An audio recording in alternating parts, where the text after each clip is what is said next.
Hello, everybody, and welcome back to Call Me When They Kiss. I'm Issa. And I'm Sydney. And if this is your first time listening, every Friday, Sydney and I review a different romance movie or TV series. And you can also join us last Monday of the month when we review no, I messed that up. I'm going to persevere.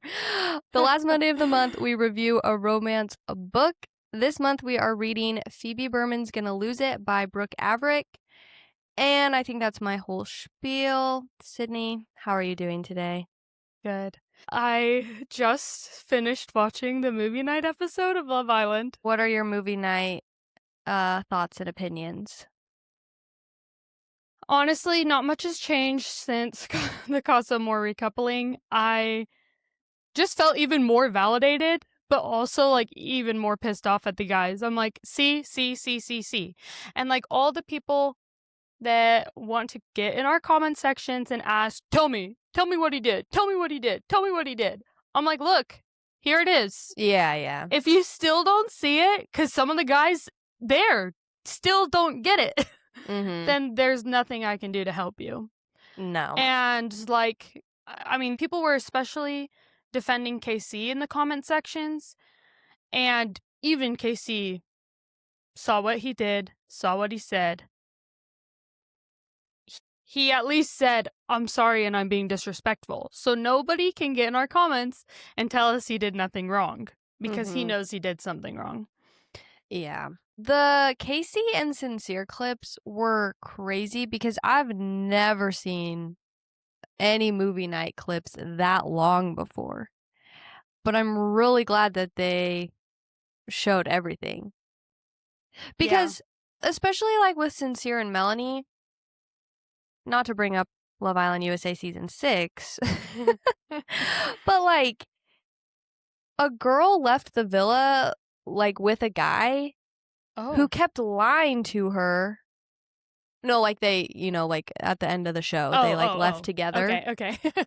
But they had like a really, they had a journey, and he was, exploring in Casa Amor, and then they didn't show her everything that happened, and he was like lying by omission, leaving things out, and she found out a lot in the villa, probably enough information that she should have left him.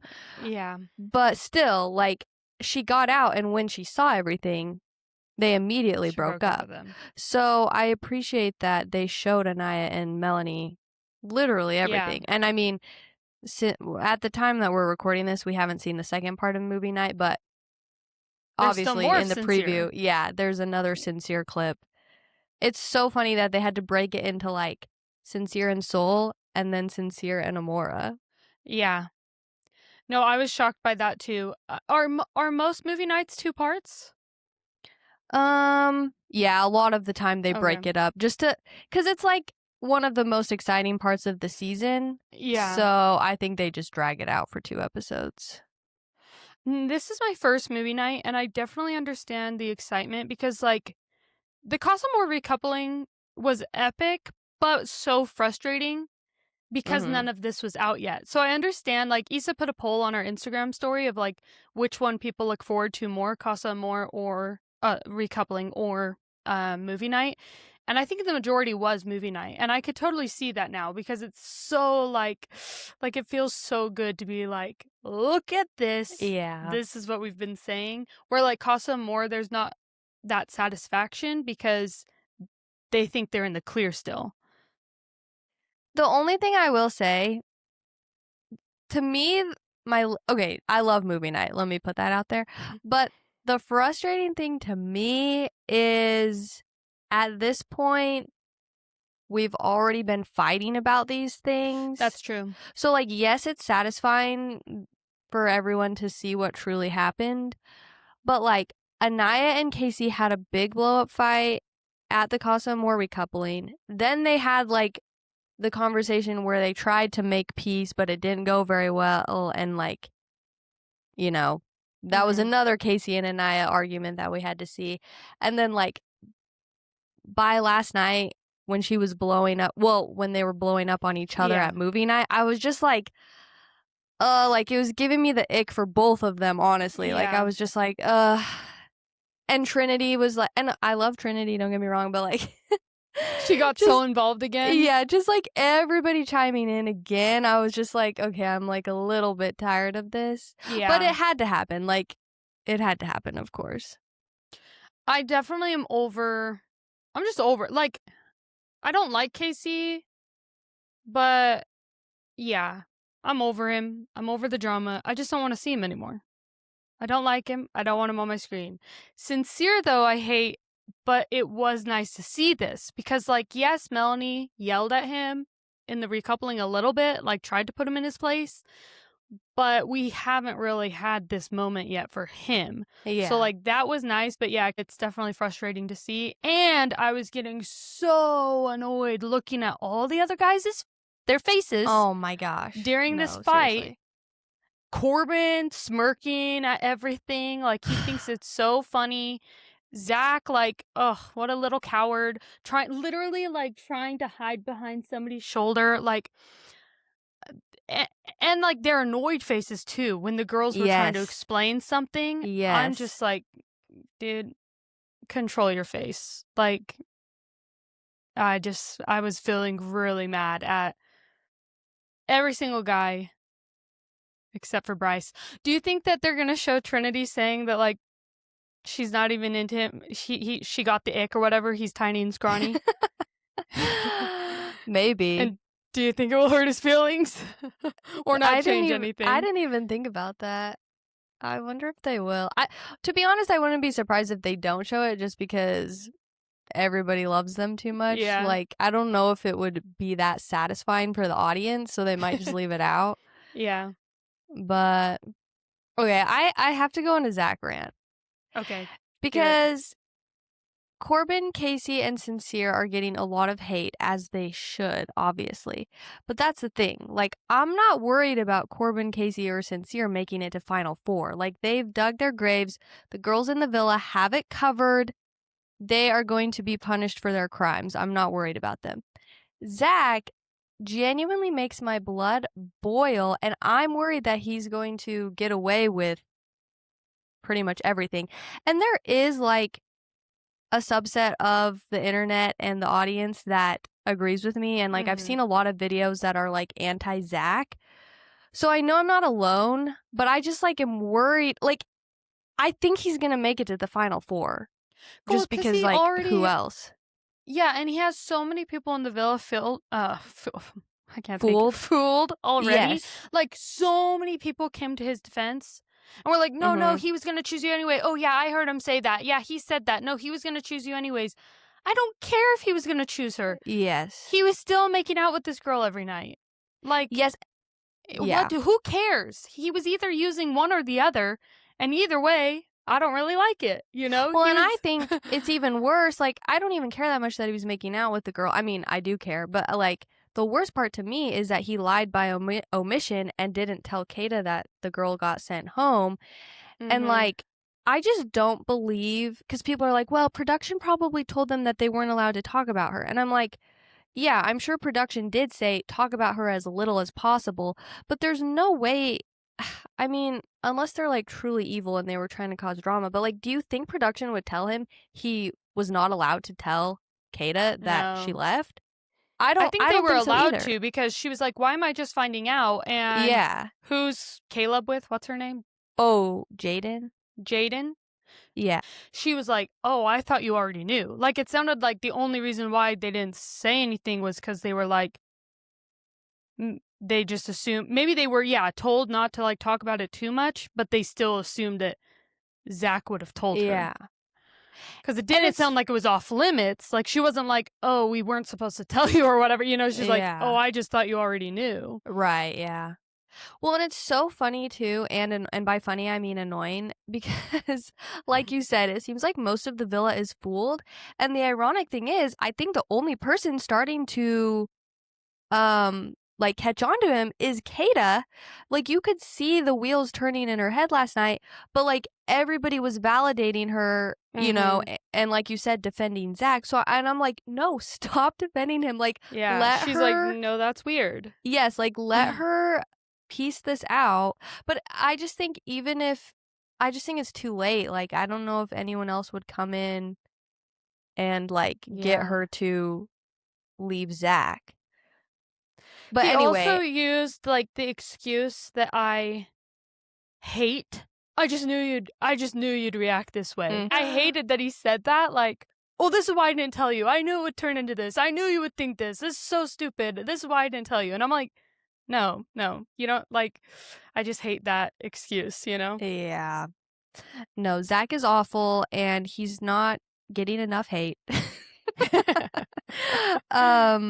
It's just like he is evil in a more like subtle and manipulative way than the other guys are. So I'm just like, I hate his like sliminess. He's like somehow deeply insecure and simultaneously incredibly arrogant and full of himself at the same time. And like, I just could not handle him bringing up the double standards thing. And it's like he'll never understand misogyny and the patriarchy. Like, you could not.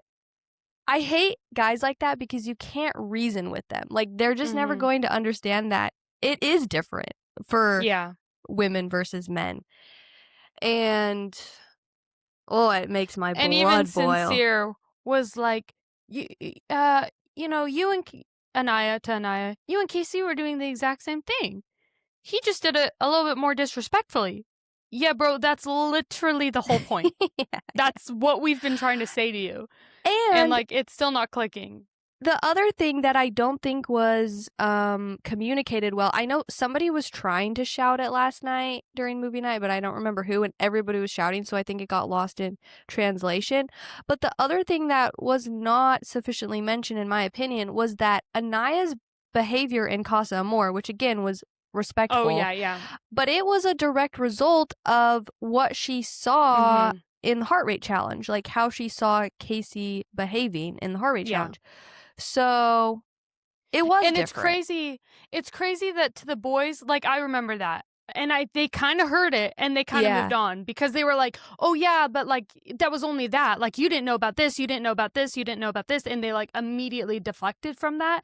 And it's crazy to me that like for them, that is not enough reason to feel that way. Do you know what I mean? Yeah. They're like, well, you can't possibly be feeling this way because of the live stream challenge. You just that can't possibly be why you're mad. And it's like, no, that is why. Like, it was that simple. And same with Kenzie. People were like, I don't know why she's mad. She came back here with a guy.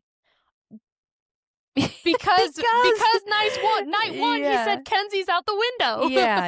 Like, I don't understand like how this isn't clicking to them. And I'm a person that, like, when I want to argue about something, like, I would not be letting that go. It's been, like, several days. I would be following that man around and being like, no, but you're still not getting it, okay? Like, let me explain this to you again. And I would not leave them alone until they tell me they're sorry and they understand. I'd be like, I'd literally treat them like my child and be like, tell me you understand me. I understand. Oh my gosh, yeah. It's crazy. So, okay. I think, well, what do you think? I'm worried that Melanie and Sincere are going to think they overcome this and go to the end together. I really hope not. Like, even his apology, like, that was the other thing. None of them BS. know how to apologize. Zach's apology was horrible. He's like, I don't know what else to say. I'm sorry. It's like, okay, that was not a good apology. Why aren't any of them, especially the ones in the couple, Zach and Sincere, walk over to your girl, get on your knees. I want to see tears in your eyes. Grab their hands and say, I'm so sorry. I'm so sorry. I should have told you. I should have been more honest. I still think it's BS, but like, would have came across at least a little bit better. Like, where is your like begging for forgiveness and not making excuses and justifications? They're so annoying. I really hope not, but it's hard to say because it's at this point in the season, like, will she put up with it? Because what other options does she have? Or like, I don't know, but it's embarrassing, and he He literally just says anything. He'll say anything to anyone. You know, like, he is a chameleon.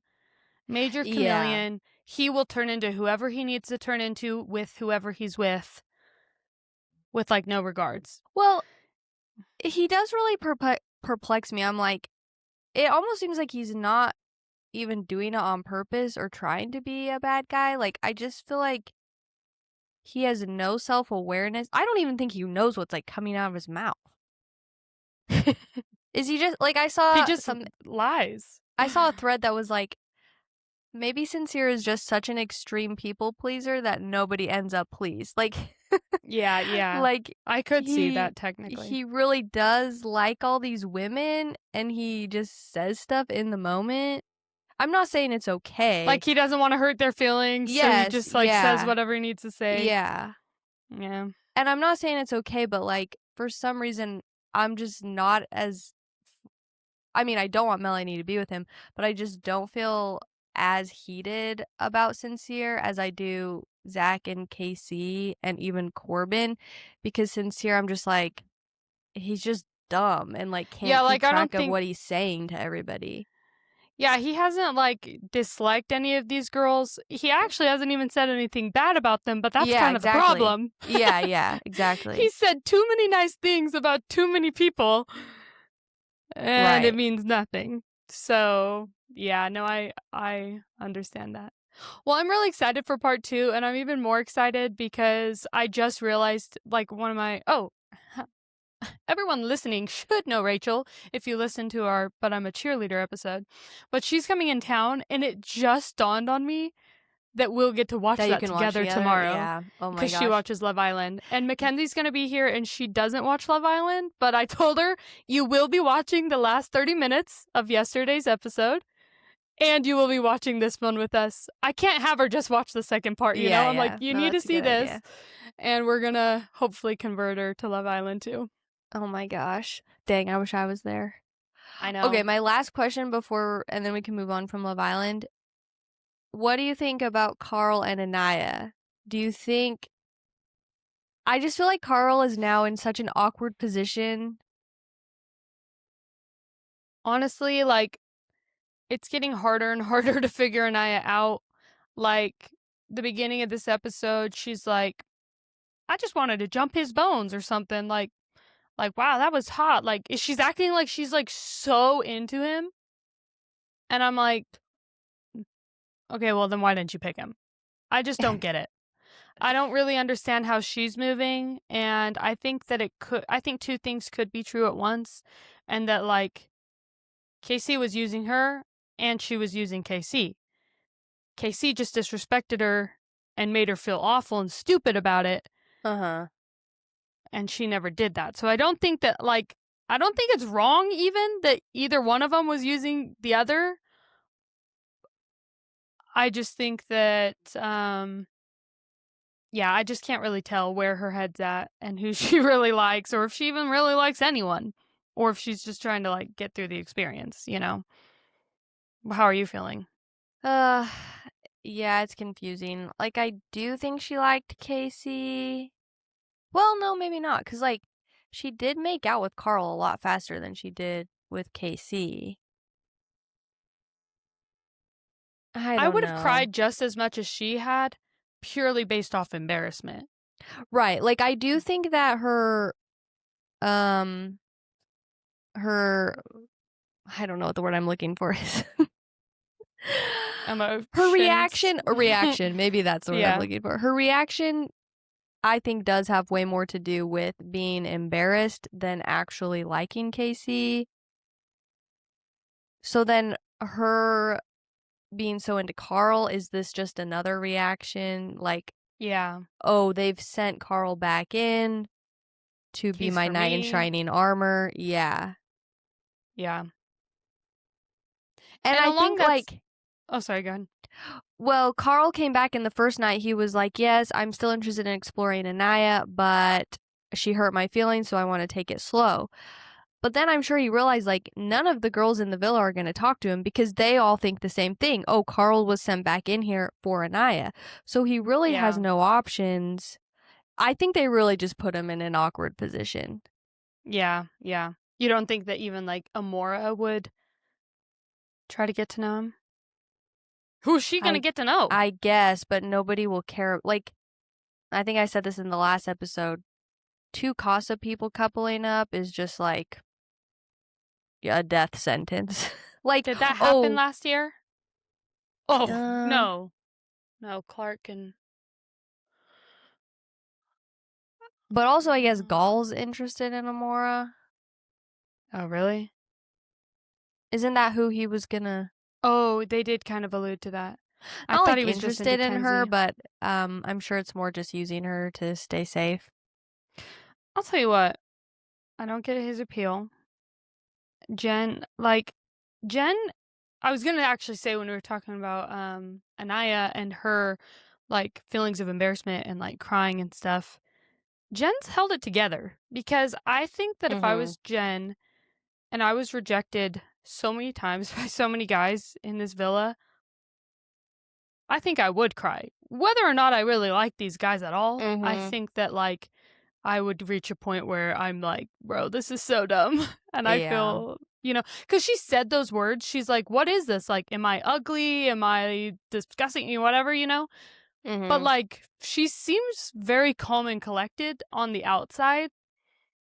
And I like that though. Like, I like that I don't know if it's just like confidence or just like, this is just Love Island, who cares or what, but I wish that I had that superpower. Like, Yeah. Gal was saying really dumb things to her, and she just sat there and took it and was like, I know. okay. Uh no, she's really growing on me. And I'm it's crazy that Gaul's family and like his coworkers, they're outspokenly disagreeing with his I know. behavior. I saw that. Oh I want man, him. no. Basically, I want every single. Do I like any of the guys? I'd be okay with every single one of them leaving except for Bryce and Same. Carl. There's a mass He's. dumping coming, I'm Oh, sure. really? So, Oof. yeah, there's always a big dumping after Casa, I feel like. Okay, well, I'll buckle in and get ready. I'm excited. Okay, well, I guess we should stop before this turns into another bonus episode. Okay, so besides Love Island, what else have you been watching lately? I finally watched Normal People. My husband was out of town and I tried to binge watch a lot of TV shows. I stayed up way too late every single night. But that one I it came out in 2020. I didn't realize it was so long ago. And it was interesting. It was not what I was expecting, really. It got interesting. That's all I can Isn't it say. really sad? It's very somebody used the word melancholy Mm. and it feels that way. Like it's not like anything was like over the top tragic. Mhm. It was just bad timing and miscommunication and they were kids. It starts when they're like in high school and he just made some dumb choices and it's just like kept like missing paths. So it wasn't like Mm. tragic sad, but just like Mhm. kind of a downer. Mhm. Um the main character girl, I've already forgotten both of their names. Um Daisy Edgar Jones. Mhm. She said that like her dad abused her mom growing up and her brother was kind of like abusive towards her and she just kind of like built up a lot of like self-hatred and so even things like that like again it's nothing like over the top but it was just like kind of like no this isn't like a happy show like this girl does not like herself. Mhm. They're all struggling, they're all making bad choices, like they go each one of them kind of take turns going into these like deep depressions. Yeah, it was interesting. It's hard to say like would I recommend it because some parts of it I was like really engaged with, especially like the first couple episodes, and then it just kept getting like kind of like more bummer, more bummer, more bummer. Mhm. So I don't know. I'd say for now, like for you, I'd say pass for now because I think that there's a lot more like on our, I was gonna say TBR, TBW, to be Mhm. watched that you might want to prioritize. But I did get the book. It was interesting and intriguing enough that I was like, I want to see like how this feels in a book, and I think I might Mhm. actually enjoy it more as a book. Um, but we'll see. Yeah, that's what I was gonna ask. Like, do you think I should watch it? Yeah, I'd say no for now. How many episodes is it? 12, but they're only 30 minutes. Oh, okay. So like you could get through it pretty quick.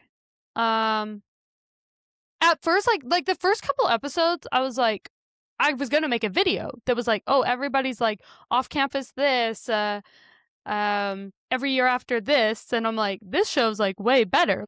Like I noticed with this one, it those other shows have great soundtracks and I like their soundtracks, but it's almost like a lot of recent shows have been using music to evoke the Yeah. emotions instead of like the scene, you Having know? good storytelling. Yeah. And this show like had a lot of silence. Like Mm. there'd be a sex scene in utter silence other than their noises and I'm like, "Okay." So like it's a very different vibe. Like I understand like the critical acclaim that it got, you know? Mhm. Also like critics love downer stories. Yeah. Like so but yeah, then the more I kept watching I was like, "Well, I don't know." Interesting. But I did decide cuz I think we talked about Paul Mescal before cuz we brought up that he had been some people's like beach read casting and things like that and you were like, "Well, do you find him attractive?" And I've decided I do. And I think he's much more attractive in Hamnet with his, like, longer curly hair and his little earring, and, like, I think in some movies they style him different that, like, make him, like, stand out a little bit more, but he's attractive in that, like, real guy sort of way. Like, he Yeah. doesn't look perfect, but he looks attractive, and he looks, like, manly, and, like, yeah, maybe that's why I really liked it at the beginning too. I think I just have a crush on Paul Mescal. Well, thank you for that normal people recap. Maybe someday I'll get around to it when I feel like watching something depressing, which What have does you been not happen to watching? me very often. Okay, well, yeah, this is a very different vibe. Today I watched the first episode of Elle, Oh, yeah. and I just want you guys to know the only reason I watched it was to report on it for the podcast. We were Because, gonna do it. You should tell yeah. him. Well, we talked about doing it for the podcast because there's not a lot of new releases in July, so we were just, kind of trying to fill up our July schedule. And then we remembered the Heartstopper movie is coming out this month, so we kind of rearranged some things and kicked off Elle. Um, because it's not like romance, and it's kind of high schoolish. So yeah, but I was like, oh, I'll still watch it so I can tell Sydney about it. Honestly, it was cute actually. Like I thought the first episode was cute. Um, but yeah, she's in high school. Fundamentally, I don't think it needs to exist as a show. Like all of Elwood's backstory fits into the first 10 minutes of Legally Blonde. Like Mhm. we don't need this Elwood's backstory. It just doesn't really make sense for the movie, but whatever, it's fine. Um, My question is, yeah. does it feel like 1995? Oh no, definitely not. Because that's what was really bugging me. I like saw a couple of the trailers and clips, and I'm like, but this doesn't look like Seattle 1995. No. Oh my gosh, wait, okay, you reminded me. Well, two things. What I would compare it to is like Mean Girls the musical movie. Hmm. Like the fashion and stuff in that. I know that one wasn't supposed to be taking place in the early 2000s the way the original Mhm. Mean Girls does. Now that I said that out loud, I'm like, wait, is that accurate? Yeah, it doesn't take place in the early I 2000s, don't right? think so. The musical, I don't think so. But that's what this show feels like. Like the fashion and the vibe, it's like this feels more like early 2020s. Yeah. Okay, but the other thing I wanted to ask you, because you're from the Seattle area. So, like, in the first Yeah. episode, Elle Woods, she moves from LA to Seattle, and everyone at her new Seattle high school is so mean to her. And I'm just, like, not buying that this, like, cute blonde girl would not be able to make friends no matter where she went. No. Cute white blonde girl. I was just like, oh my gosh, let me play the world's smallest violin for you. Definitely, I don't think, I mean, granted, I was in school, like, I don't know, maybe the culture was different in the 90s versus the 2010s. But we had a couple girls from California move to, I guess, move into like our class specifically. And we treated them like they were celebrities. Like, as Washingtonians, California was like the place to be. That was a cool place. Like, that's where all of our families like took our vacations. That's like where we'd get away and be like, wow, California like is the best place on earth.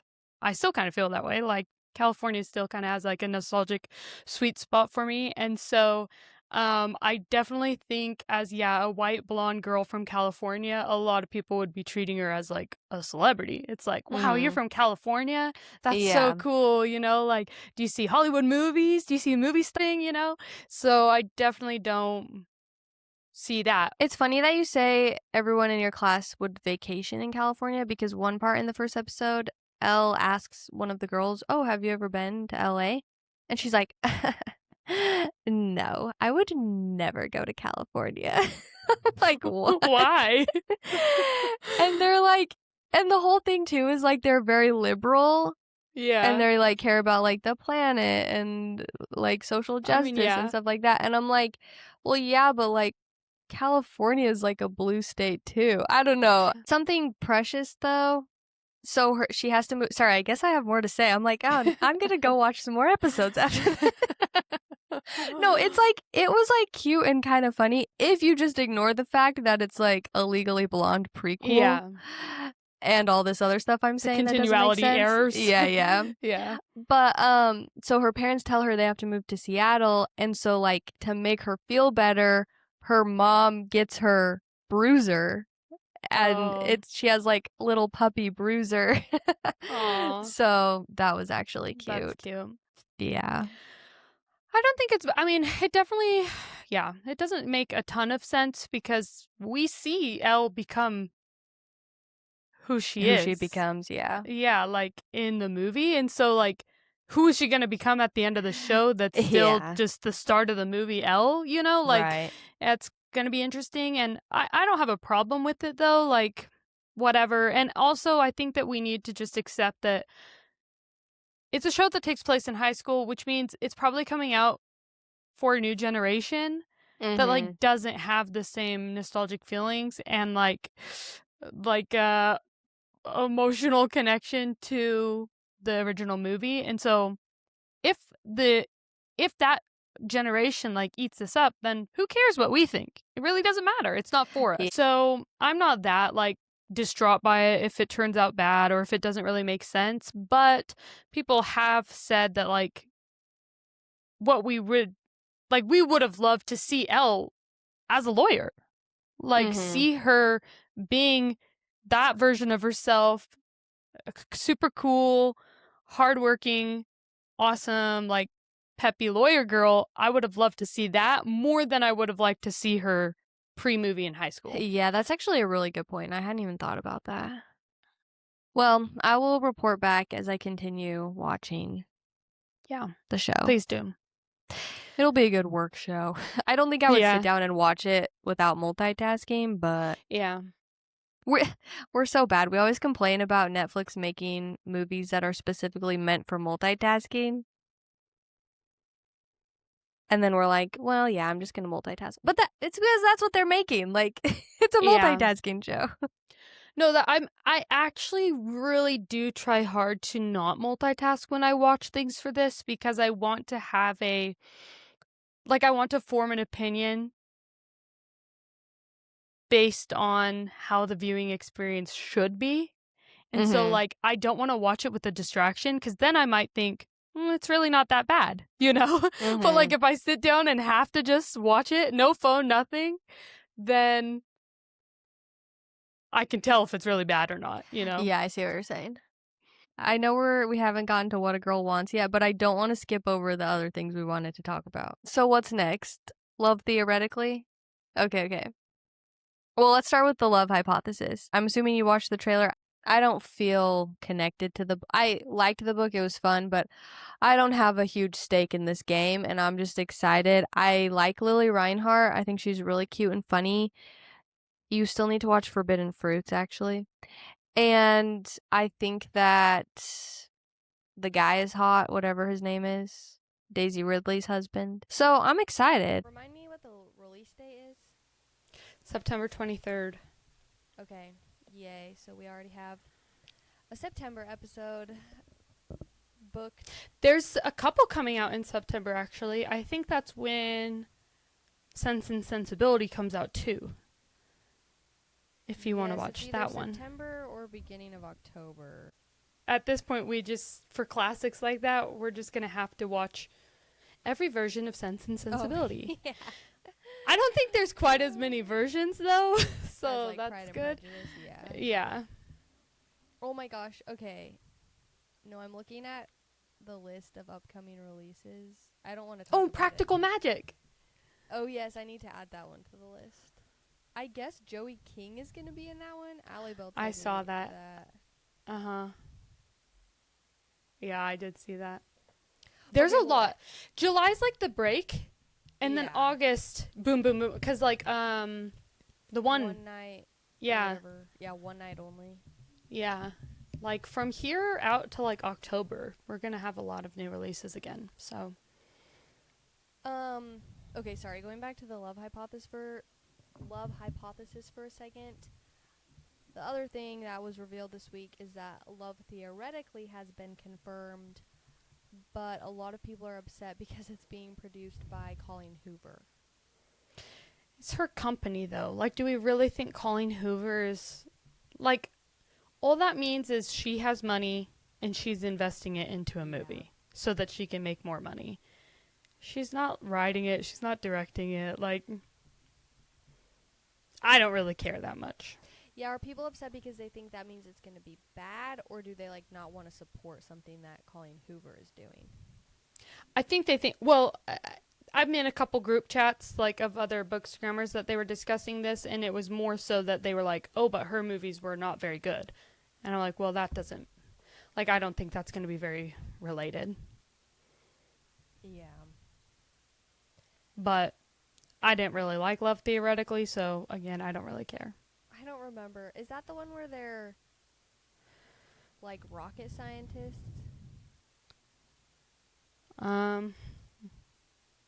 Great question. Okay. I'll figure it out.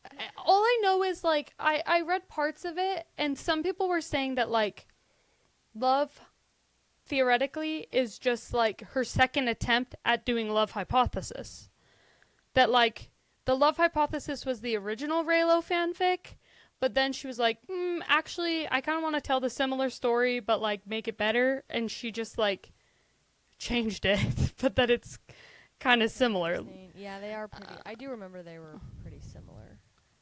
I just really am, like, I really, really, really don't like the trope of, like, I'm the experienced man. Come, naive, inexperienced sexual woman, and let me teach you sex. Well, yes, and I thought that in the book, but on Audible, there's a bonus chapter, and that it actually, like, it's from Adam's point of view, and apparently it changes everything. And I don't really think that's fair. I didn't really like that, because all of a sudden there's this bonus chapter of, like, little bits and pieces of the story from his point of view, and it was like, oh, actually, like, he hasn't had sex in forever, and, like, what would she think if, like, he wasn't very good at this, and da-da. I'm like, well, wait, but that's, like, it's not the vibe I was getting from the book. And you can't just, like, add a bonus chapter after the fact and try to, like, rewrite him. That's like what Stephanie Meyer did with Midnight Sun. She's like, how can I Yeah. make Edward less creepy? No, but that's what's funny is like people have said the opposite about Midnight Sun. They were like she could have tried to make him seem a little bit better, but instead it's She just made him chapters even and more chapters creepy. and chapters of like how he wants to kill her. No, that's actually true. I forgot that that's what it actually was. I have a vivid memory of listening to the sex scene in The Love Hypothesis because I was at work, like in the office, and I was like, holy cow, this scene will not end. And like, It's like two what? chapters. And Yeah, that's yeah. all. It's like nothing else in the book, but it's a long one. Yeah, yeah. Yeah.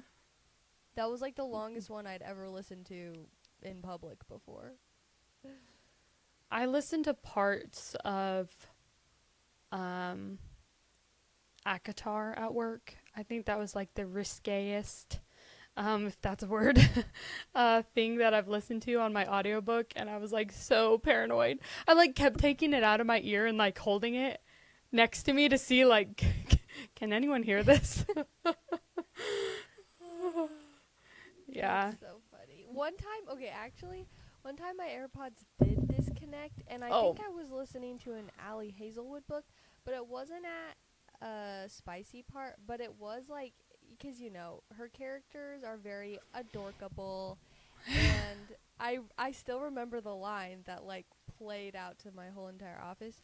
She was like, "Best day ever." It was just like it just sounded like really annoying and childish, and I was like, "Oh my gosh, I don't know if this is better or worse than if they heard like part of a sex scene." That's funny. At least if it was a sex scene, they'd know Issa was listening to an adult book. They're like, oh yeah, I used to just listen to these dorky little stories. That's so funny. I'm like, "No, you guys, I'm edgy. There's sex in the next chapter." They're dorks and they have sex. Yeah. Oh, that's funny. Yeah. No, I'm gonna watch all of them that they come out with. I don't really care. Her books are sort of a hit or miss for me. Sometimes like I enjoy them, but also I'm like, this isn't very good, but like I'm enjoying it kind of way, you know? Yeah, that's true. I think the last thing before we finally get into what a girl wants is, Cindy, we must hear your thoughts on Miranda of Secret Lives of Mormon Wives' new hit single, F You for That.